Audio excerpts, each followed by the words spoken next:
Hello दोस्तों, आज जो हम पेपर देख रहे हैं वो है डीएसपी रेडियो और इलेक्ट्रॉनिक एंड टेलीकम्युनिकेशन 2021 का एग्जाम है। एमपीपीएससी के द्वारा लिया गया था। एमपीपीएससी प्रीलिम्स 2023 के लिए काफ़ी ज़्यादा इंपॉर्टेंट इसके क्वेश्चन आपको होने वाले हैं और साथ में जो एक्स्ट्रा फैक्ट मैं बता सकता हूँ वो भी मैं आपको बताने का प्रयास करूँगा।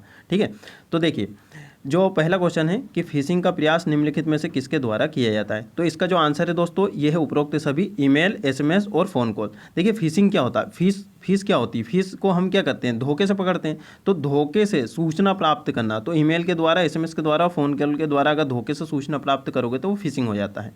नेक्स्ट हम क्वेश्चन देखेंगे, इलेक्ट्रॉनिक माध्यम से की जाने वाली निम्नलिखित में से कौन सी परस्पर क्रिया इंटरेक्शन ई गवर्नेंस नहीं है। देखिए यहाँ बोल दिया कि ई गवर्नेंस, तो ई गवर्नेंस अगर बोल दिया तो सबसे पहले गवर्नेंस आएगा यानी जी आएगा। तो देखिए यहाँ शासन शासन शासन, तो इसमें जी आ रहा है तो शासन से नागरिक, शासन से व्यापार, शासन के आंतरिक कार्य, तो ये तीनों ऑप्शन तो होंगे नहीं। तो आंसर क्या आ जाएगा, डी वाला आंसर आ जाएगा कि नागरिकों एवं व्यापार के आंतरिक। अब देखिए इसमें शासन तो आ नहीं रहा है, जी आ नहीं रहा है, पूछ रहा है गवर्नेंस। ठीक है, गवर्नेंस आ नहीं रहा है तो डी वाला आंसर हो जाएगा। सिंपल ये क्वेश्चन था। अब देखिए नेक्स्ट है कि भारतीय राष्ट्रीय भुगतान निगम एनपीसीआई, ठीक है, एनपीसीआई के बारे में पूछ रहा है। तो इसके द्वारा जो कार्ड जारी किया गया था रुपे कार्ड, तो रुपे का फुल फॉर्म क्या होता है, रुपे का फुल फॉर्म होता है रुपे एंड पेमेंट। ठीक है, तो ये पे का पेमेंट, रू का रुपीस हो गया। उसके बाद में जो एनपीसीआई के बारे में भी आपको थोड़ी सी इन्फॉर्मेशन दे देते हैं। इसका जो फुल फॉर्म होता है वो होता है national payment corporation of India, यानी भारतीय राष्ट्रीय भुगतान निगम। और इसकी स्थापना भी आप याद रख लीजिए, ये गैर लाभकारी संगठन है और गैर लाभकारी है और 2008 में इसकी स्थापना हुई है। इतना आपको केवल यहाँ पे ध्यान रखना है। ठीक है, और इसके द्वारा यूपीआई भी लॉन्च किया गया था और यूपीआई की डेट आप याद रख लीजिए 2016, क्योंकि ये पूछा जा सकता है। अब नेक्स्ट हम देखते हैं, ये सिंपल क्वेश्चन था कि निम्नलिखित में से कौन सी मेमोरी अस्थिर है। देखिए आप यहाँ बीच में ओ पकड़िए, ओ यहाँ पे भी ओ, यहाँ पे भी ओ। अगर मान लो कि अगर अस्थायी मेमोरी, अगर मान लो जैसे किसी को पता भी नहीं होता तो यहाँ बीच में ओ आ रहा है। ठीक है, तो ये तीनों एक जैसे हो गए, ये रैम। ठीक है, वैसे सबको पता ही होता है रैम क्या है, अस्थायी मेमोरी है, और ये बाकी जिसमें ये रोम क्या है, ये स्थायी मेमोरी है। नेक्स्ट जो क्वेश्चन है कि विस्फोटकों की पहचान के लिए डीआरडीओ द्वारा विकसित रोबोट यंत्र कौन सा है। देखिए ये है दक्ष रोबोट। बाकी जो तीन ऊपर जो दिए गए हैं, रुस्तम, नेत्र और निशांत, ये क्या है, युद्धवाहक पोत है।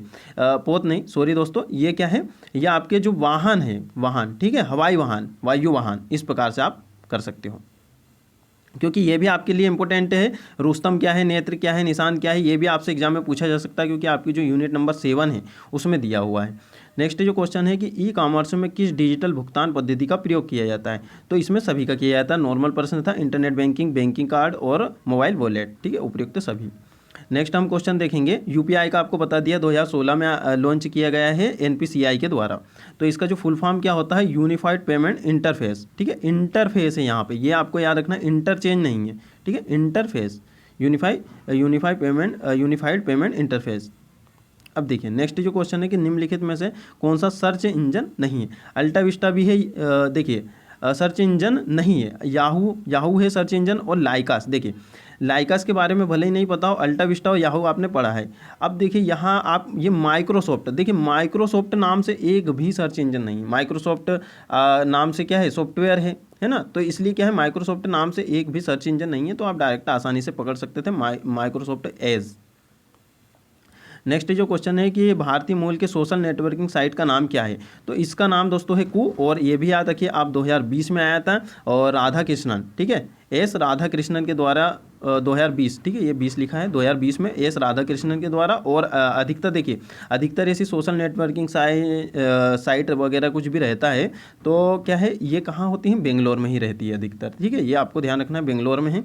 इंस्टाग्राम कब आया है, इंस्टाग्राम आपका 2010 में आया है। टिकटॉक आपको पता है चाइना की कंपनी है। ट्विटर आपका कब आया है, 2006 में आया है। और ट्विटर के अभी संस्थापक तो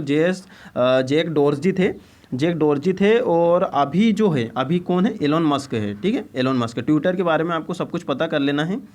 और उसके बाद में क्या है, जो इंस्टाग्राम है, ठीक है, इंस्टाग्राम का आपको क्या याद रखना है, इंस्टाग्राम का जो है शायद सैन फ्रांसिस्को है। ठीक है, सैन फ्रांसिस्को, कैलिफोर्निया की है ये कंपनी। ठीक है, अब देखिए कैलिफोर्निया है बिल्कुल।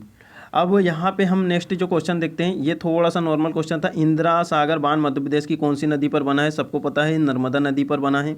नेक्स्ट हम क्वेश्चन देखते हैं कि क्या है कि मध्य प्रदेश की पहली विधानसभा कब गठित हुई थी। जब मध्य प्रदेश का गठन हुआ था तभी मध्य प्रदेश की पहली विधानसभा बनेगी।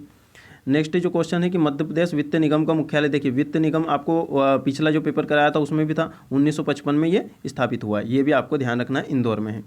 नेक्स्ट जो क्वेश्चन है कि फर्टिलाइजर कारखाना विजयनगर गुना में किन दो देशों के सहयोग से स्थापित किया गया है? तो ये संयुक्त राज्य अमेरिका और इटली, ठीक है, अमेरिका और इटली।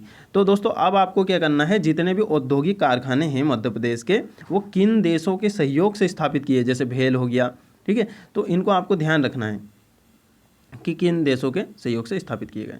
नेक्स्ट जो क्वेश्चन है कि भारतीय संविधान का अनुच्छेद 370, देखिए ये करंट अफेयर का क्वेश्चन था 5 अगस्त 2019, तो ये दोस्तों आपको अभी भी याद रखना है, ठीक है। अब देखिए मैंने पूरा प्रश्न ही नहीं पढ़ा, भारतीय संविधान का अनुच्छेद 370 जम्मू कश्मीर संबंधित कब निरस्त किया गया है ना, 5 अगस्त 2019। तो आपको ये गलती नहीं करना है एग्जाम में, आपको प्रश्न पूरा पढ़ना है अच्छे से, ठीक है। अब हम पूरा प्रश्न पढ़ेंगे अच्छे से। नेक्स्ट जो क्वेश्चन है कि भारत के प्रथम महिला मनोचिकित्सक जिनकी मृत्यु 5 दिसंबर 2021 को हुई, उनका नाम क्या था? देखिए ये करंट अफेयर का क्वेश्चन है, शारदा मेमन। तो ये करंट अफेयर का क्वेश्चन है, करंट अफेयर अच्छे से पढ़ना है। भारत का प्रथम स्वदेशी एयरक्राफ्ट केयर INS यानी इंडियन नेवल शिप विक्रांत 2 सितंबर 2022 को किस शिपयार्ड में भारतीय नौसेना को सौंपा गया? तो ये कोचीन शिपयार्ड में, ठीक है। ये करंट अफेयर का क्वेश्चन था। नेक्स्ट हम देखेंगे, करंट अफेयर से भी आपको पता चल रहा है कि किस टाइप से क्वेश्चन पूछ रहे हैं। नेक्स्ट ये है कि मध्य प्रदेश को कितने औद्योगिक केंद्र या विकास निगम में बांटा गया है? देखिए ये जो क्वेश्चन है यह आपको कैसे ध्यान रखना है कि 7 में बांटा गया, इसका आंसर क्या है 7। अब आपको जो 4 महानगर है भोपाल, देखिए अब यहाँ पे लिख नहीं सकते हम, आपको ऐसे ही बता देते हैं, भोपाल, इंदौर, जबलपुर, ग्वालियर। उसके बाद में आप इंदौर के थोड़ा सा साइड में आओगे तो क्या याद रखना है, उज्जैन भी याद रख लेना है, और एक रीवा हो गया और एक सागर हो गया। तो ये 7 आपके हो गए हैं। नेक्स्ट हम देख लेते हैं। नेक्स्ट देखिए ये जो क्वेश्चन है, अब ये क्वेश्चन आपको अच्छे से ध्यान रखना है कि रानी लक्ष्मीबाई को अंग्रेजों से बचाने हेतु उनकी वेशभूषा धारण करने वाली वीरांगना का नाम क्या है? तो झलकरी बाई, ठीक है। तो झलकरी बाई है, रानी लक्ष्मीबाई की झलकरी बाई है। अवंती बाई की कौन सी है? गिरधारी बाई, ठीक है। अवंती बाई के साथ में कौन रहती थी? गिरधारी बाई। तो ये आपको ध्यान रखना है। तो ऐसे आप याद रख सकते हो कि जो झांसी की रानी की झलक के लिए लोग तरसते थे, उनकी एक झलक देखने के लिए तरसते थे ना, झांसी की रानी बहुत फेमस है, तो इसलिए यहाँ पे झलकारी बाई आ जाएगा। नेक्स्ट हम क्वेश्चन देखेंगे कि निम्नलिखित में से कहाँ के किले में आहू खाना और मृगवन है? तो ये बुरहानपुर में है, ये आपको ध्यान रखना है, ठीक है। मृगवन और आहू खाना बहुत फेमस है यहाँ पे, और यहीं पे माना जाता है कि जो मुमताज़ महल है उनकी यहीं पे मृत्यु हुई थी, और पहले इनको यहीं दफनाया गया था, ठीक है। और जो सुल्तान वगैरह थे इनके शिकार गृह कहलाता था ये बुरहानपुर। नेक्स्ट क्वेश्चन है भगोरिया पर्व किस त्यौहार से संबंधित है? होली से संबंधित है, भीलों का ये त्यौहार है, झाबुआ और अलीराजपुर के आसपास ये होता है, ये आपको ध्यान रखना है। नेक्स्ट जो क्वेश्चन है देखिए, अब यहाँ पूछा है होशंगाबाद हुंकार किसकी कृति है? तो ये है प्रयागदत्त शुक्ल की। तो इतना आपको हो गया यहाँ पे याद। अब आपको रघुवीर सिंह के बारे में याद रखना बहुत अच्छे से, हो सकता है कि आपके आगामी एग्जाम में ये पूछा जा सकता है। रघुवीर जो सिंह है ये सीतामऊ मंदसौर के हैं। कहाँ के हैं? सीतामऊ मंदसौर के हैं। और दोस्तों ये क्या है? चित्रकार है। तो आपको पता है MPPSC चित्रकार पे ज़्यादा क्वेश्चन पूछता है, तो चित्रकार आपको ध्यान रखना है, ये चित्रकार है रघुवीर सिंह, ठीक है। और MP के ही हैं इसलिए फेमस है। उसके बाद में जो भूपति हैं, भूपति ये रीतिकाल के कवि हैं। हीरालाल जी के बारे में हमें ज़्यादा जानकारी नहीं है, ये नहीं मिला, हमने खूब सर्च किया पर नहीं मिला, ठीक है। नेक्स्ट हम क्वेश्चन देखेंगे, देखिए काकनाद ये आपका MPPSC प्रीलिम्स 2022 में पूछा गया क्वेश्चन है, इसका जो आंसर क्या है? सांची है। नेक्स्ट हम देखेंगे क्वेश्चन, नेक्स्ट क्या है कि रानी दुर्गावती के पिता का नाम क्या? देखिए शालीवाहन। अब आप इसमें ज़्यादा कन्फ्यूज नहीं होना है। रानी दुर्गावती के जो पिता थे कालिंजर के जो शासक थे चंदेल, तो कीर्तिवर्मन जो चंदेल द्वितीय थे, क्या थे? कीर्तिवर्मन चंदेल द्वितीय, तो उन्हें ही शालीवाहन कहा जाता था। और उनके अन्य नाम भी आपको बता देते हैं, एक तो है कीर्ति राय, ठीक है, कीर्ति राय याद रखना है, कीर्ति सिंह याद रखना है, और शालीवाहन याद रखना है। और एक और आपको बता देते हैं भैरव वर्मन, ठीक है, भैरव वर्मन। तो इतने नाम है, कितने नाम है? कीर्ति राय, कीर्ति सिंह, उसके बाद में आपका शालीवाहन, और एक और आपको क्या बताया हमने? भैरव वर्मन। तो इतने नाम थे रानी दुर्गावती के पिता के। और ये इसलिए क्योंकि ये थोड़े से मध्य प्रदेश से संबंधित है, इसलिए थोड़ा सा डीपली यहाँ पे चले जाते हैं। अब देखिए यहाँ जो क्वेश्चन है कि झंडा सत्याग्रह 1923 में कहाँ हुआ था? तो झंडा सत्याग्रह 1923 में कहाँ हुआ था? जबलपुर में हुआ था, ठीक है, जबलपुर। और यहाँ पे आपके देवदास गांधी और उसके बाद में राजेंद्र प्रसाद, ठीक है, ये यहाँ पे क्या नेतृत्व कर रहे हैं, तो ये भी आपको ध्यान रख लेना है। नेक्स्ट जो क्वेश्चन है कि राय परंपरा क्या है, तो राय लोक नृत्य कहाँ का है, बुंदेलखंड का है, और ये क्या है, लोक नृत्य है। तो ये थोड़ा सा सिंपल था। नेक्स्ट हम क्वेश्चन देखते हैं। देखिए यहाँ जो क्वेश्चन पूछा है कि निम्नलिखित में से कौन सी नदी नर्मदा नदी की सहायक नदी नहीं है, तो इसका जो आंसर है वो है देनवा नदी, हिरन, गोई, हथिनी, ये सब नर्मदा की सहायक नदियाँ है। और देनवा किसकी है, देनवा है तवा की, और तवा किसकी सहायक नदियाँ है, तवा आपकी नर्मदा की सहायक नदी है। नेक्स्ट ये क्वेश्चन है कि मध्य प्रदेश में सबसे अधिक तापमान कहाँ है, तो ग्वालियर में है। देखिए जो मध्य प्रदेश का ये वाला एरिया है, ये ऊपर वाला जो एरिया है, ऊपर वाला, यहाँ पे क्या है, सबसे ज़्यादा गर्मी होती है, ठीक है। और इधर क्या थोड़ा सा ठंडा एरिया रहता है नर्मदा घाटी के आसपास। तो आप वैसे भी यहाँ पे आंसर दे सकते थे, तो इसका क्या आएगा आंसर, ग्वालियर। अब देखिए जो सियारी है, सियारी क्या है, सियारी एक फसल है। सियारी क्या है, खरीफ की फसल है। किसकी फसल है, खरीफ की फसल है सियारी। और इसकी सबसे महत्वपूर्ण फसल कौन सी है, धान, ठीक है, खरीफ की फसल। और खरीफ की फसल कब बोई जाती है, खरीफ की फसल देखिए खटपट, तो जैसे कि खड़पड़ हो जाता है, जैसे बारिश जब आती है तो क्या होता है, बारिश में क्या होता है, सब खराब हो जाता है, पानी गिर जाता है तो सब चीज़ें खराब हो जाती है, सारी फसल खराब हो जाती है, इसलिए खरीफ की फसल। तो आपको याद रखना बारिश के समय में खरीफ की फसल उगाई जाती है। अब आपको सियारी तो पता हो गया, अब उन्हारी याद रखो। उन्हारी आपके आसपास में जो गाँव के लोग उन्हारी बोलते होंगे कि उन्हारा लग गया है और अब कौन सी फसल बोना है, रबी की फसल बोना है, ठीक है। तो उन्हारी मतलब रबी की फसल। नेक्स्ट हम क्वेश्चन देखेंगे, किस ऐतिहासिक स्मारक को खाम बाबा के नाम से जाना जाता है, तो विदिशा का जो गरुड़ स्तंभ है खाम बाबा के नाम से जाना जाता है। आपको पता है हेलियोडोरस यहाँ पे आया था, ठीक है, तक्षशिला में ये शिक्षा प्राप्त करने आया था, फिर यहाँ पे विदिशा आया था, और ये जो राजा भागभद्र थे इनके समय में आया था। नेक्स्ट हम क्वेश्चन देखेंगे, बुंदेलखंड प्रदेश की सबसे ऊंची चोटी कौन सी है, देखिए सिद्ध बाबा 1172 मीटर, 1172 मीटर। धूपगढ़ 1350, मध्य प्रदेश की सबसे ऊंची, और ये बुंदेलखंड की सबसे ऊंची। और जो जाना पाव है ये मालवा की दूसरी सबसे ऊंची है। तो पहली कौन सी हो गई, पहली कौन सी हो गई, पहली हो गई आपकी सिगार चोटी, ठीक है। और मेकल तो आपको पता ही है, मेकल अमरकंटक की सबसे ऊंची चोटी, अमरकंटक के आसपास यानी मेकाल पर्वत, ठीक। और थोड़ा सा छत्तीसगढ़ में भी फैला है मेकाल पर्वत। अब देखिए कठोरता की दृष्टि से हीरे के बाद दूसरा अधात्विक खनिज कौन सा है, तो ये है कोरंडम। तो ये आपको ऐसे ही याद रख लेना है, इसका जो आंसर क्या है, कोरंडम है। क्या है, कोरंडम। नेक्स्ट हम क्वेश्चन देखेंगे। देखिए ये वाला जो प्रश्न है डिलीट कर दिया गया, मध्य प्रदेश में पाए जाने वाले मैग्नीज अयस्क में मैग्नीज की मात्रा कितनी। अब ये इसलिए कर दिया क्योंकि देखिए अब यहाँ पे बहुत ही क्लोज ऑप्शन दिए हैं, अब इसमें यह हो जाता है कि आप देखोगे कि एग्जैक्ट थोड़ी ना मात्रा होगी, मैग्नीज की मात्रा एग्जैक्ट ही थोड़ी ना होगी कि जैसे 40.42, 40.45, 40, तो वो तो एक लगभग होती है ना, लगभग अप्रोक्स में मानते हैं उसे। तो इसलिए शायद ये डिलीट कर दिया होगा, किसी में कुछ डाटा अलग मिला होगा, किसी में कुछ अलग मिला होगा, आपत्ति लगाई होगी। अब जो नेक्स्ट क्वेश्चन है नेपा, देखिए थोड़ा सा यहाँ कर देते हैं। नेपा कागज़ कारखाने को शक्ति प्रदान करने के लिए एक तापी शक्ति केंद्र स्थापित किया गया, तो कहाँ पे, चांदनी तापी। और ये मध्य प्रदेश का सबसे पहला तापी विद्युत केंद्र है, आप जानते हो 1953 में, ठीक है, ये भी आपको याद रखना है। नेक्स्ट जो क्वेश्चन है वो है, मध्य प्रदेश में सबसे अधिक वर्षा कहाँ होती है, पचमढ़ी में होती है। कितनी होती है, 199 सेंटीमीटर होती है, सेंटीमीटर में। सबसे कम कहाँ होती है, सबसे कम कहाँ होती है, भिंड में होती है, ठीक है, भिंड में होती है। कितनी, 55 सेंटीमीटर। तो ये भी आपको याद रख लेना है। अब देखिए नेक्स्ट क्वेश्चन है, मध्य प्रदेश के किस वर्ष पोषण महोत्सव योजना लागू की गई, पोषण महोत्सव योजना। अब ये 2020 में आई थी, 2020 में, और ये भोपाल से लागू की गई थी, ये भी आपको याद रखना है। तो यहाँ पे ये कुपोषण से ही संबंधित होगी। आंगनवाड़ी के जो छात्र, आंगनवाड़ी में जो बच्चे आते हैं तो उनमें कुपोषण को दूर करना, ठीक है। अब आपको क्या करना है, अब आपको ये करना है कि प्रधानमंत्री जहाँ जहाँ जा रहे हैं, मुख्यमंत्री जहाँ जहाँ जा रहे हैं, कुछ भी कह रहे हैं, कुछ भी घोषणा कर रहे हैं, तो उनका सबको आपको ध्यान रखना है, ठीक है। अब देखिए नेक्स्ट जो क्वेश्चन है ये पूछा गया था कि 2011 की जनगणना के अनुसार मध्य प्रदेश के किस जिले में लिंगानुपात सबसे अधिक है। बहुत बार ये क्वेश्चन पूछा गया है, बालाघाट है, 1021 इसका आंसर है, 1021 लिंगानुपात है सबसे ज़्यादा। अब देखिए वर्ष 2011 की जनगणना के अनुसार मध्य प्रदेश की न्यूनतम बाल जनसंख्या वाला जिला कौन सा है, तो इसका जो आंसर है वो है हरदा। तो इससे ये भी आप इस प्रकार से भी अंदाजा लगा सकते थे कि जैसे मान लो कि ये सबसे जो कम जनसंख्या है 2013 से पहले ये हरदा में ही थी, तो इसका आंसर क्या होगा, हरदा होगा। तो थोड़ा सा ये इसमें सोचने लायक ये क्वेश्चन था। अब नेक्स्ट हम क्वेश्चन देखेंगे कि मध्य प्रदेश में पंचायती राज अधिनियम कब आया। देखिए पंचायती राज जो अधिनियम 1993 में आया। अब भारत में कब आया था, ये आया था कब, 24, ठीक है, 24 जनवरी, जहाँ तक मैं याद करवा रहा हूँ 24 जनवरी 1993। 1993 को भारत में 73वां संविधान संशोधन लागू किया गया था और 29 और 30 दिसंबर 1993 को मध्य प्रदेश के विधानसभा में पेश कर दिया गया था।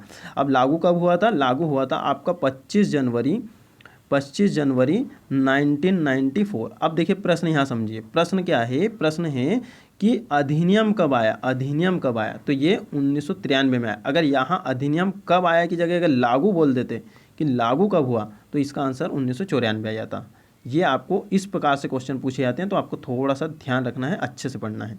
नेक्स्ट क्वेश्चन क्या है? मध्य प्रदेश में लाख बनाने यानी माइनर फॉरेस्ट प्रोड्यूस का एक शासकीय कारखाना कहाँ स्थित है? ये उमरिया में स्थित है। ठीक है, मध्य प्रदेश के जितने भी प्रमुख जो कारखाने हैं वो उद्योग केंद्र कहाँ कहाँ स्थापित है, ये आपको अच्छे से याद करना है। नेक्स्ट जो क्वेश्चन है कि निम्नलिखित में से किसे मध्य प्रदेश के विधानसभा भंग करने का अधिकार है? तो ये राज्यपाल को है। राज्यपाल जो होता है विधानसभा का विघटन, सत्रावसान सब कौन से अनुच्छेद के तहत करता है? 174 के तहत, है ना, 174 के तहत करता है, ये आपको ध्यान रखना है। देखिए 174 के तहत करता है। अब हम नेक्स्ट क्वेश्चन देख लेते हैं। नेक्स्ट जो क्वेश्चन है हमारा कि मध्य प्रदेश के नीमच जिले के कौन से गांव में 130 मेगावाट क्षमता का सौर ऊर्जा संयंत्र स्थापित किया है? अब देखिए पिछला जो प्रश्न पत्र करवाया था इसमें वेलस्पन सौर परियोजना आपको कराया था, वेलस्पन सौर परियोजना, और 2014 में आई है, नीमच के भगवानपुरा में है, ये आपको ध्यान रखना है। देखिए वही रिपीट क्वेश्चन हो रहे हैं बार बार। अब देखिए नेक्स्ट जो क्वेश्चन है, निम्नलिखित में से कौन सी मध्य प्रदेश और उत्तर प्रदेश की संयुक्त सिंचाई परियोजना नहीं है? तो ये सिंध परियोजना नहीं है, क्योंकि जो सिंध परियोजना है ये केवल आपके ग्वालियर और आपका शिवपुरी, ठीक है, आधा आधा नाम लिख रहे हैं, ग्वालियर और शिवपुरी के आसपास के जो क्षेत्र हैं बस उसमें ही आपका जो बांध है वो क्रियाशील या जल आपूर्ति करता है। बाण सागर परियोजना आपको पता ही है, बाण सागर परियोजना देवलोन शहडोल में इसका वो बांध बना है और मध्य प्रदेश, उत्तर प्रदेश और बिहार की है। भांडेर नहर परियोजना भी और उर्मिल परियोजना अपने छतरपुर के आसपास है। अब देखिए नेक्स्ट कौन सा है? नेक्स्ट जो क्वेश्चन है, मध्य प्रदेश में प्रभाष जोशी पुरस्कार किस खेल से संबंधित है? तो प्रभाष जोशी पुरस्कार किस खेल से संबंधित है? मलखम्ब से संबंधित है। दोनों 2013 में हुए थे, यानी 2013 में ही मलखम्ब को मध्य प्रदेश का जो राजकीय खेल घोषित किया और प्रभाष जोशी पुरस्कार भी उसी वक्त स्टार्ट हुआ। ठीक है, अब यहाँ पे नेक्स्ट क्वेश्चन देखेंगे कि मध्य प्रदेश सरकार की संत रविदास स्वरोजगार योजना का संचालन निम्नलिखित में से किसके द्वारा किया जाता है? तो ये अनुसूचित जाति वित्त विकास निगम के द्वारा किया जाता है और ये आपको याद रखना है 2023 में स्टार्ट हुई थी। हो सकता है ये 2023 में स्टार्ट हुई तो इसकी पूरी डेट भी पूछ ले, तो पूरी डेट आपको याद रखना है 16 फरवरी। क्या याद रखना है? 16 फरवरी 2023 को। और इसमें क्या किया जाता है? 1 लाख, ठीक है, 1 लाख से आपके 5 लाख तक का ऋण यहाँ पे दिया जाता है और संचालन तो आपको पता ही दिया अनुसूचित जाति वित्त विकास निगम के द्वारा। नेक्स्ट जो क्वेश्चन है 2020 टोक्यो पैरा ओलंपिक में भारत के खिलाड़ी, हाँ देखिए भारत के किस खिलाड़ी ने भाला फेंक में स्वर्ण पदक जीता है? आपको सभी को पता है नीरज चोपड़ा है और इनका जो बीपीएससी में शायद क्वेश्चन भी पूछा गया था कि कितने मीटर भाला फेंका है, तो 87 मीटर यहाँ पे भाला फेंका था, ये भी आपको ध्यान रखना है। नेक्स्ट जो क्वेश्चन है, अब देखिए 2020 में मुक्केबाजी के लिए मध्य प्रदेश का विक्रम पुरस्कार किस खिलाड़ी को प्रदान किया गया है? तो देखिए मुक्का कौन मारता है? बम्बोरिया, ठीक है, मुक्का मार मार के बम बना देते हैं, तो मंजू बम्बोरिया। इस प्रकार से रिलेट कर करके आपको याद करना है। अभी जो नए पुरस्कार की लिस्ट आ गई है वो आपको याद कर लेना है, ठीक है, 2021 के ऐसे नए पुरस्कार आ गए हैं मध्य प्रदेश के खेल से संबंधित, वो आपको सभी को याद कर लेना है। अब ये पुराने याद नहीं रखना है।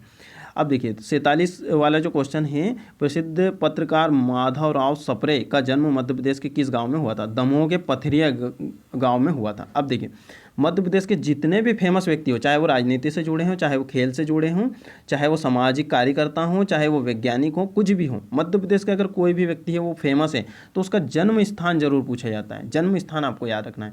माधवराव सप्रे जो है, सप्रे संग्रहालय कहाँ है? कल आपको बताया था सप्रे संग्रहालय कहाँ पे है? भोपाल में है।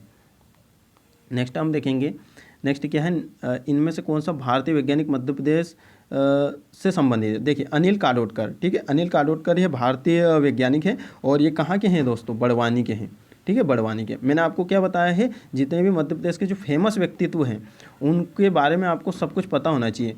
खैर इतना तो पता ही होना चाहिए वो किस क्षेत्र से जुड़े हैं और उनका जन्म कहाँ हुआ है, किस जिले में। अब देखिए नेक्स्ट जो क्वेश्चन है, निम्नलिखित में से कौन सा एक अर्धचालक है? तो इसका जो आंसर है जर्मेनियम। और आप एक क्या रहता है, एक और आपका क्या रहता है? सिलिकॉन, ठीक है। सिलिकॉन, सिलिकॉन और जर्मेनियम, ये दोनों आपको याद रखना है। यहाँ थोड़ी सी लिखने में प्रॉब्लम होती है। अब देखिए नेक्स्ट जो क्वेश्चन है, मध्य प्रदेश सरकार ने भगवान बिरसा मुंडा स्वरोजगार योजना की अनुशंसा 2022 में किस तिथि पर की गई। देखिए यहाँ पूरी डेट पूछ ली गई है, 6 सितंबर।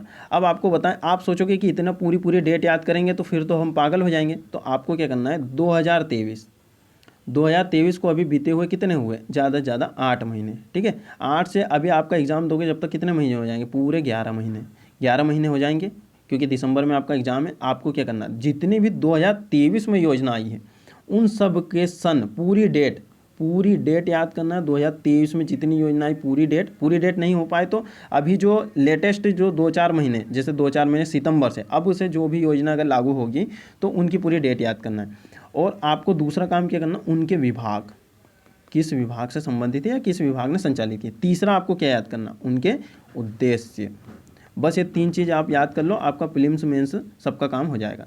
ठीक है दोस्तों, आपको ये सीरीज़ कैसी लग रही है। और आज हमने आपसे क्वेश्चन नहीं पूछे हैं, कोई दिक्कत नहीं है। अब देखिए, अब नेक्स्ट पेपर हम जल्दी ही लेकर आएंगे, तो आपको जैसे भी ये सीरीज लग रही है आप बता सकते हो। ठीक है दोस्तों, मिलते हैं फिर नेक्स्ट वीडियो में।